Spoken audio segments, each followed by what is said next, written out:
Tu vois? Tu vois que les secondes défilent. Tu vois? Ok. C'est bon? Tu veux continuer? Bon, continue. Bon, ok. Continue. Je peux filmer toute l'église aussi.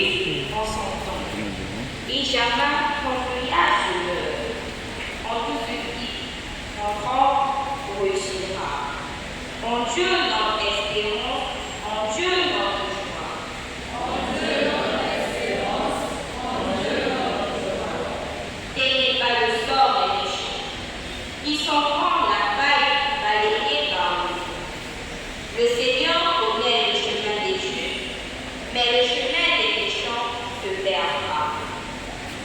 En Dieu notre espérance, en Dieu notre joie. En Dieu notre espérance, en Dieu notre joie.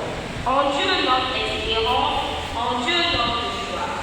En Dieu notre espérance, en Dieu notre joie.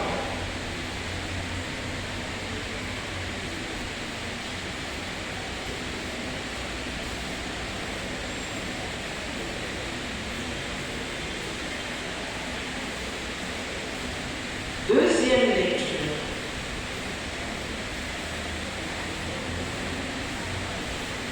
La foi en la résurrection du Christ et des morts est le fondement sur l'espérance chrétienne.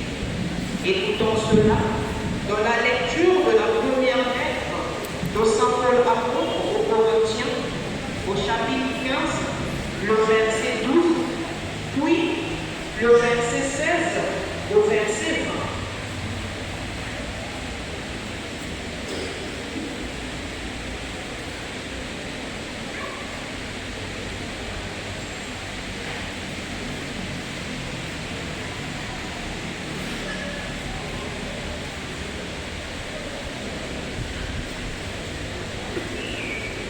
Frères, nous proclamons que le Christ est ressuscité d'entre les morts.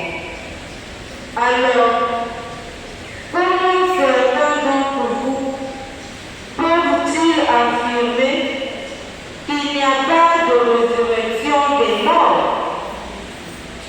Car si les morts ne ressuscitent pas, le Christ non plus n'est pas ressuscité. Et si le Christ n'est pas ressuscité, votre foi est sans valeur. Vous êtes encore sous l'emprise de vos péchés. Et donc, ceux qui sont endormis dans le Christ sont perdus. Si nous avons mis notre espoir dans le Christ pour cette vie seulement, nous sommes les plus à plaindre de tous les hommes. Mais non, le Christ est ressuscité d'entre les morts. Lui, premier ressuscité parmi ceux qui sont endormis. Parole du Seigneur.